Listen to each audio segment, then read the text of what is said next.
doing this from the phone. I think it's pretty better when I do it like this.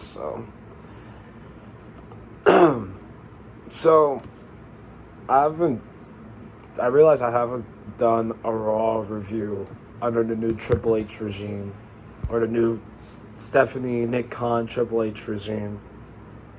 And I've only done a pay-per-view review, and that was Extreme Rules. So I think I decided to come up with a game plan of doing reviews as much as I possibly can when I have days off like this. I would have uploaded this earlier, but this guy decided to go to the Eagles game last night, have a damn good time, and watch the Eagles lose their first game. Great, not great, but also the atmosphere of a football game, absolutely unbelievable. So let me start off from the first hour, from the opening. I will say this to begin with. I've enjoyed every single episode of TV. I've watched more than I could say from the Vince McMahon era. TV is more compelling, and there's more of a context and structure to everything than things being rushed and having no kind of idea or simplicity of how it's going to work. It's still there in some parts, but it's not all the way like it was before, with Vince just rushing everything and not having a structure. Triple H has a structure.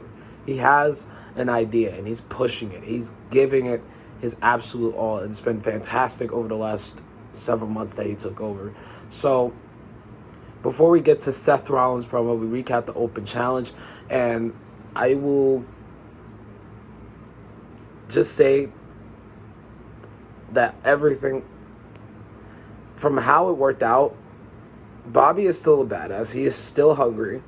Hunter had to remove a massive crutch off of his shoulder the best way possible by getting the Money in the Bank briefcase off of Austin Theory. And I'll just say let it play out and play the game he's trying to create. No pun intended. So we get into Seth Rollins' intro promo. He's welcoming everyone to Monday Night Rollins, the visionary, the revolutionary. And he is the United States champion by the hair of his chinny chin chin. Last week was crazy and wild. He put his open challenge open into the wild, and he tried to get cash in, but it didn't work out too well. He realized he got a lot of contenders, though, and there's a lot of people waiting for him. There's not that many popular champs for all the people that he mentioned, because Seth Rollins is absolutely over like hell. And there was like, that was stupid champ for Austin Theory. They can tell him, he said he'll be out later. And then something feels different about the United States title. It's him. Now that Seth is U.S. champion, it is the top prize on Monday nights, adding to his legacy as he faces Finn Balor. And the Almighty then comes out. He's got a nice little scar on his pec, I guess, from last week. And he comes out and says he turns Selfie Boy into a punchline, and Seth's beating will continue to happen until he gets his U.S. title back. If his beating wasn't good enough last week, maybe this week will work. But Seth interrupted and said, Big Bob had his opportunity last week, but instead he tried to take his soul from his body, his temper, probably from his loss Saturday, last Saturday, from Crown Jewel to Brock Lesnar. And then Ali comes out, Mustafa Ali comes out, and he has a ref with him. Fuck refs. I will not get into that. And as Ali tries to come out,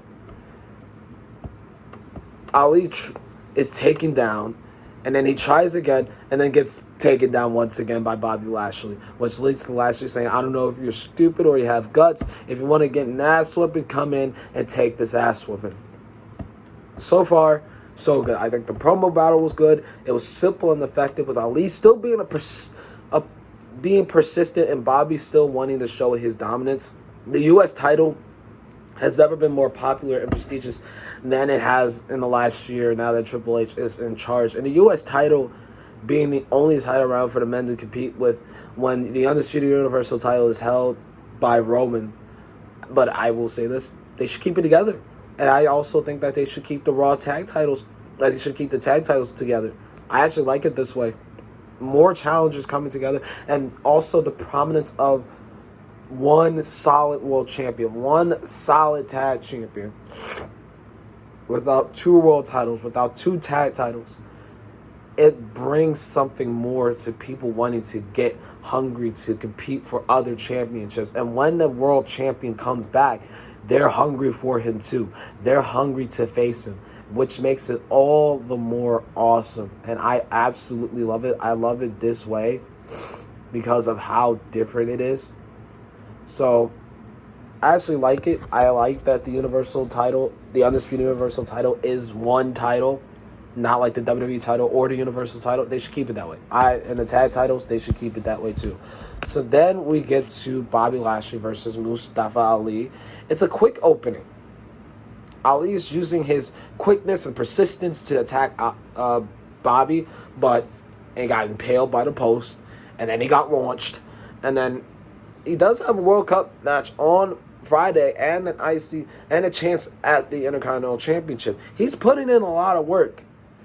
And then Lashley absolutely killed him afterwards when Ali was getting himself so over due to his fight and determination to get a chance at being a main roster champion, which he has never been. He's never been a main roster champion. Ali has never held main roster gold, not to my knowledge.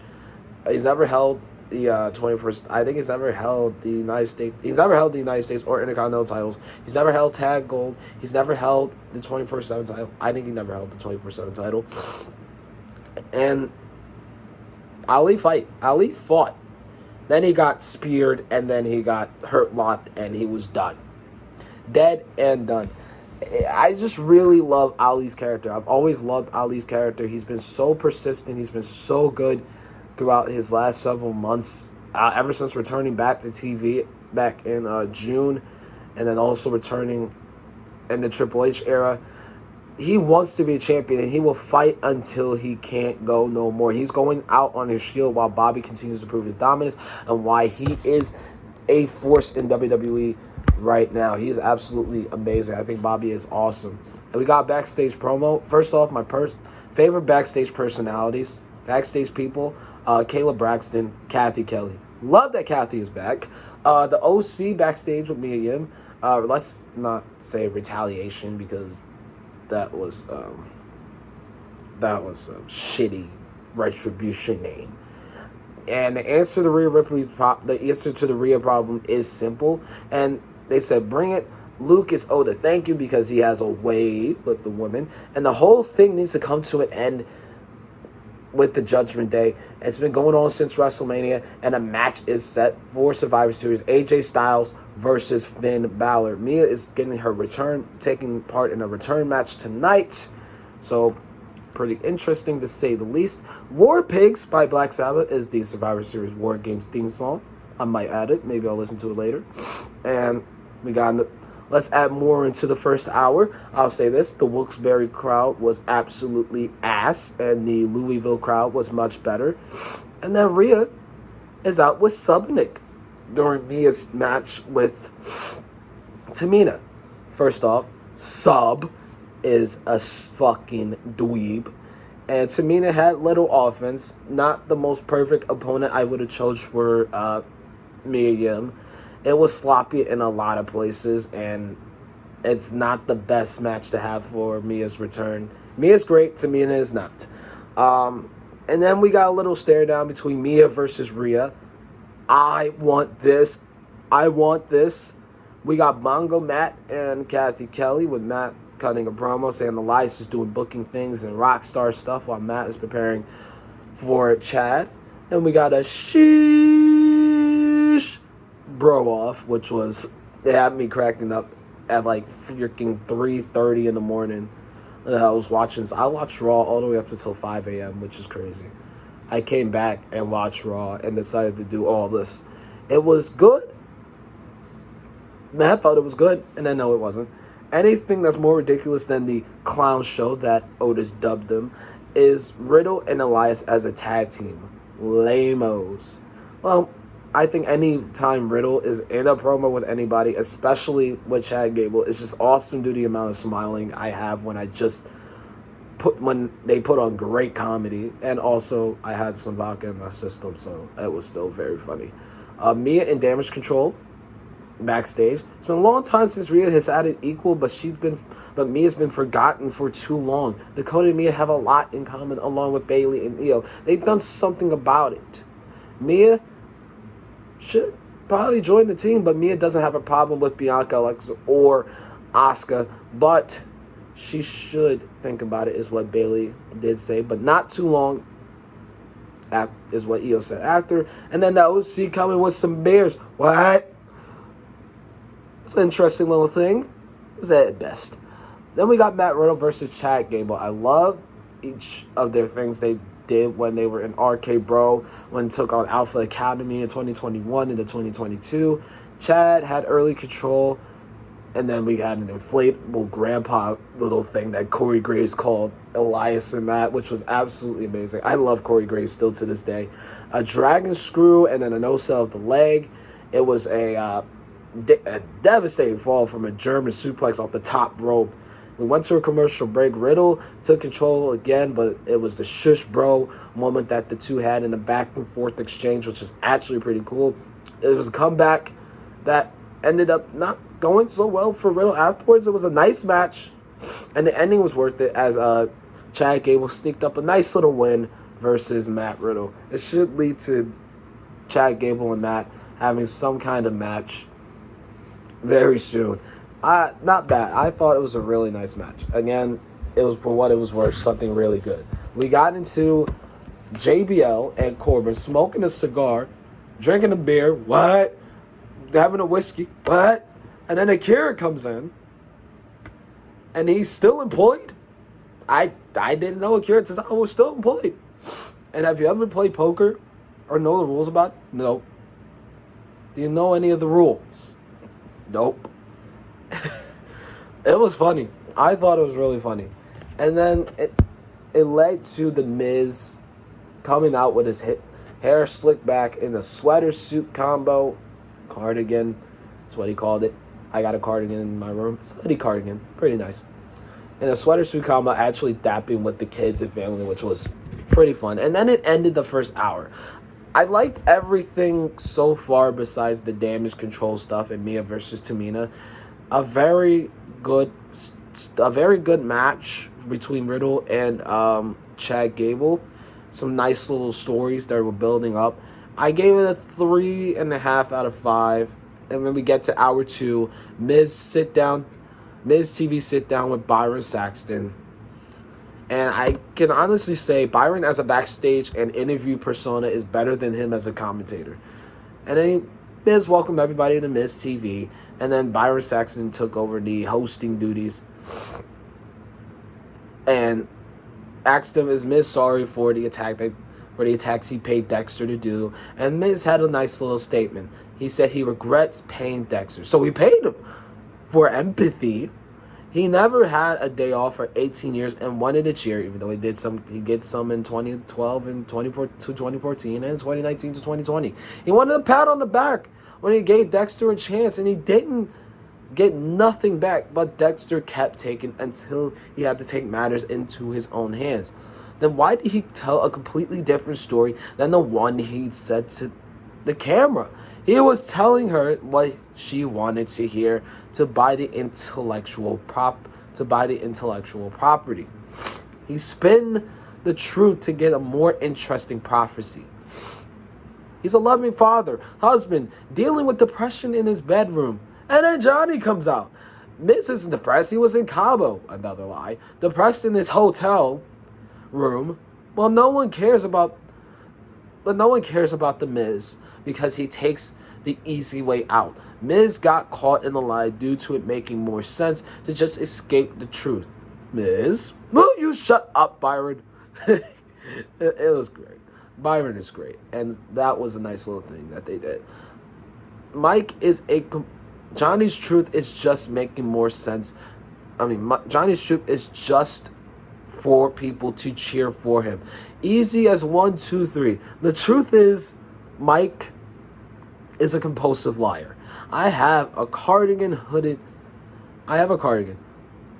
I guess I have a cardigan that Johnny mentioned, but mine's is hooded. And that Mr. Rogers is a good guy. Miz isn't. But Miz will continue to say that he is sorry. He wants to move on, but he has to pay Dexter first. Johnny talked to WWE officials, and in 2 weeks, Miz versus Dexter for the payment of his money and a WWE contract. And then the Miz will go on to say, tell him there will be no money or contract, but then the Miz just tell him to his face. Which led to Dexter Lumis dressed as one of the cameramen, which was pretty funny as hell. It's, for the most part, this is all, for me, the most entertaining stuff I've watched since Sammy joined the Bloodline. And it has made me laugh. It has made me enjoy each story build. I love it, and I can't wait for the match at Survivor Series. It should be interesting. We got Kathy Kelly with Shelton Benjamin earlier, with Dominic interrupting Shelton, saying he's better than Eddie and Ray when Shelton was in their primes, which makes him better, way better than Shelton. But Shelton didn't want any of it, but Damien said he should calm down. And when you have a problem with Sub, you have a problem with the Judgment Day. And that Sub is going to get his ass whipped by Shelton Benjamin tonight. It's only right for me. It's only right that I only like Subinick as a heel, and he's just fits it so perfectly, and he's just a prick that deserves to get his ass whipped by everyone who steps up to him. I can't wait for Ray versus Dom at WrestleMania. I hope it does happen. We got Dominic versus Rey Mysterio. Dominic versus Shelton Benjamin.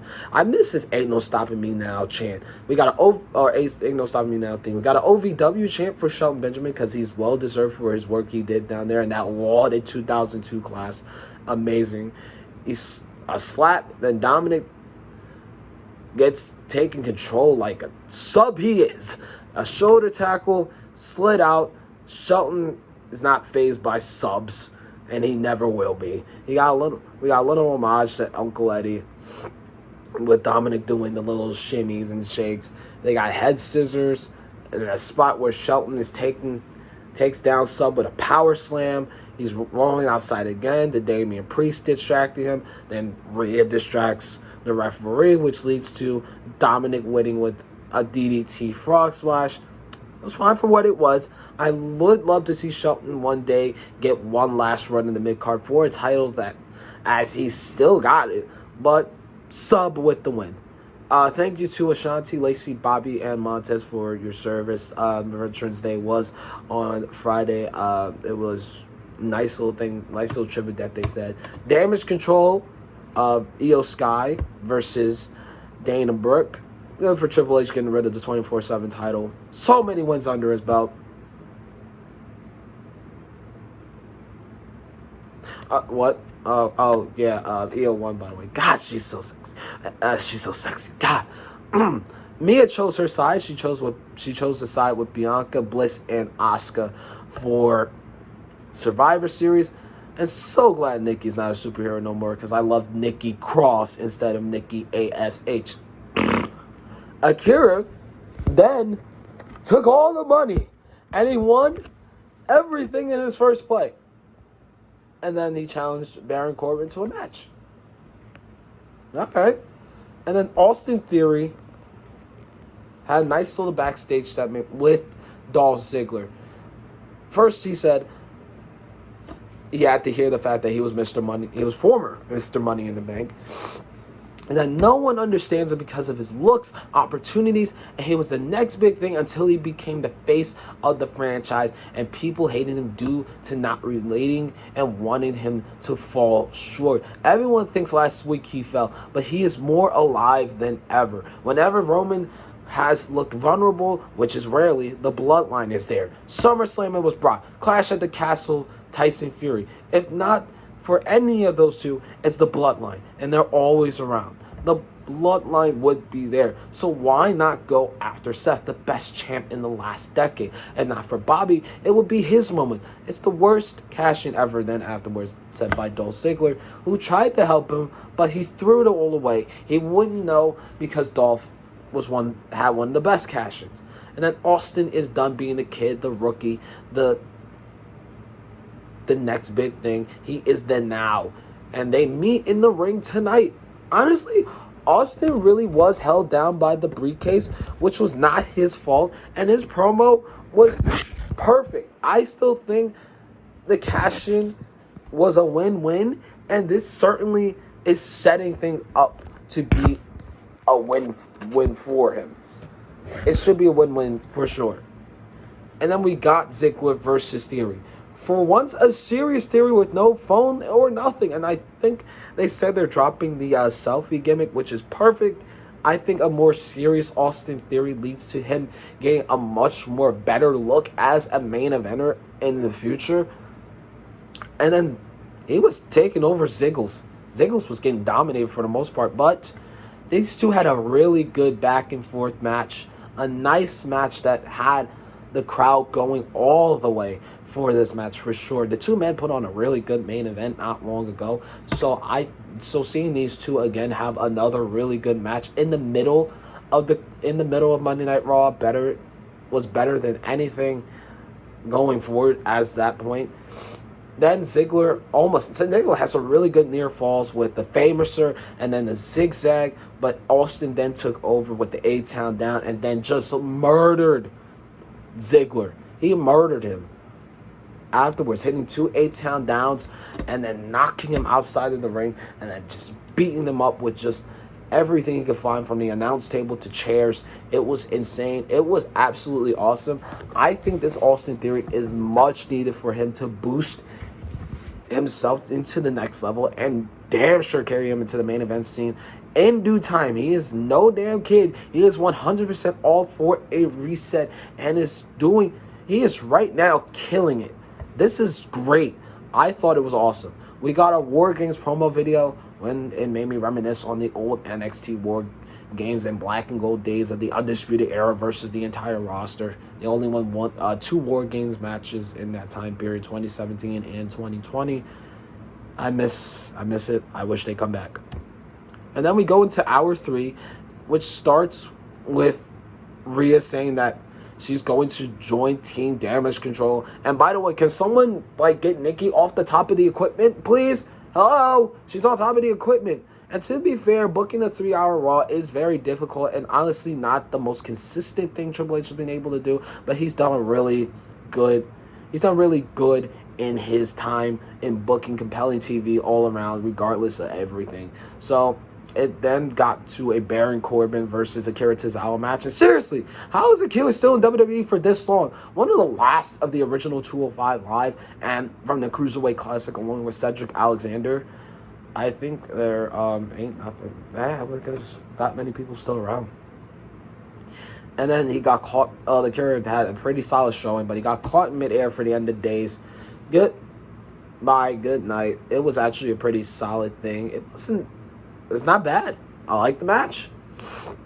And then we got a recap of Finn Balor and Edge and Stream Rules in October. I was there, by the way. We got a recap of Austin Theory beating down Dolph Ziggler. Before we got into the main event, Team EST was backstage with Rhea. Rhea is a problem, no doubt. And as she joins Team Damage Control, Mi Ching ain't nothing to play with either. One member of each team will compete to get an advantage. One member of each team will compete to get an advantage in the War Games match next Monday. Should be interesting. This should be nice. They are the roughest and the toughest, and this might be about games. They might be about games on Team Damage Control, but they are about war on Team EST. And then Alpha Academy saying the big winners. They were the big winners of tonight. They took down Elias and Matt in the span of a week. And imagine the carnage that they can cause between the tag team division, which then led to Seth Rollins singing "Shush," which was actually pretty fun. Shush, which was actually pretty funny. I think it was that way. And then Finn Balor has an answer for AJ Styles' challenge, in which he accepts. And of course, him and Seth have unfinished business, and he's going to become the new United States champion, which leads into a phenomenal match. First off, Undertaker's coming to San Antonio. Nice. Before Royal Rumble. And this was just incredible. This match was phenomenal. This match was awesome. First off, Finn Balor's theme song. Awesome. And Seth is 225. Interesting. I hope this is an essential for him winning the Universal Undisputed Championship from the U.S. title to the Undisputed title, maybe at the Royal Rumble. I hope it is. and have the tables turned since 2016. Seth is a face/heel, kind of a tweener, but Finn is the real heel.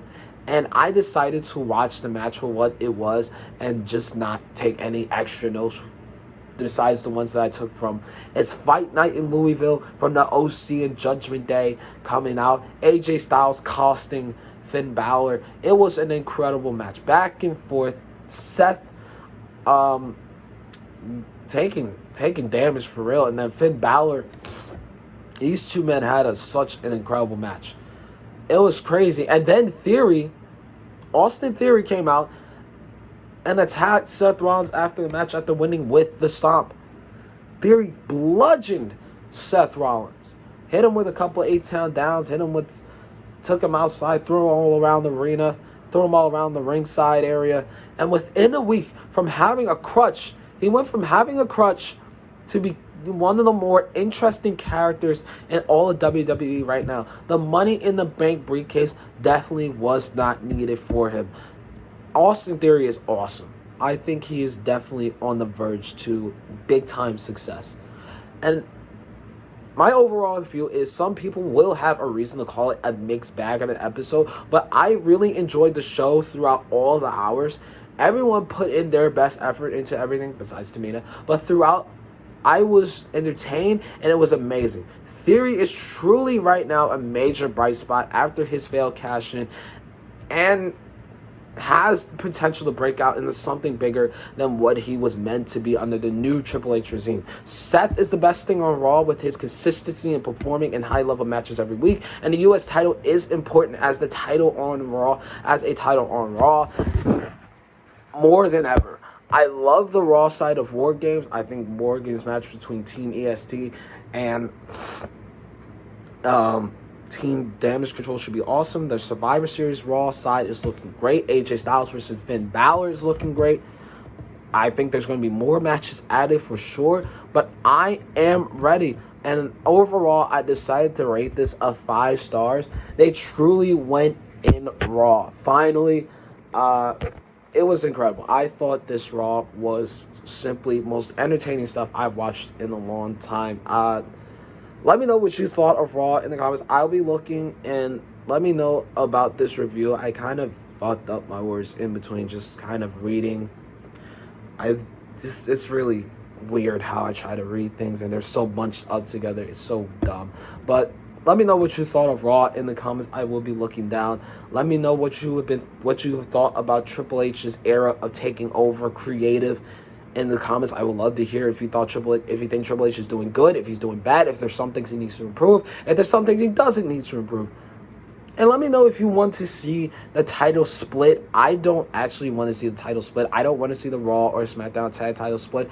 I don't even want to see the Universal or WWE Championships split. I just want to be I just want to be one champion holding 2 belts, or one tag team champion, one world champion. Period. I think it's working. I think it's perfect. Keep it as is. Thank you all. Peace and love. I will see you all soon.